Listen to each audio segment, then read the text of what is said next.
தனுஷ்கோடி இந்தியாவின் எல்லையற்ற நிலத்தின் முடிவு என்று அழைக்கப்படும் வரலாற்றுச் சிறப்புமிக்க ஒரு பேய் நகரமாகும். ராமேஸ்வரத்தில் இருந்து சுமார் 25 கிமீ தொலைவில் அமைந்துள்ள இந்த இடம் இயற்கை பேரழிவு மற்றும் ஆன்மீகத்தின் தனித்துவமான கலவையாகும்.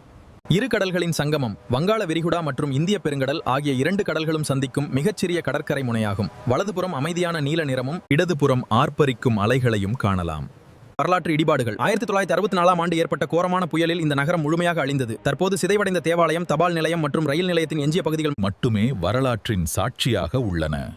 ராமர் பாலம் தனுஷ்கோடியின் அரிச்சல் முனை பகுதிதான். புராண காலத்தில் ராமர் இலங்கைக்கு கட்டியதாக கூறப்படும் ராமர் பாலம் தொடங்கும் இடமாக கருதப்படுகிறது.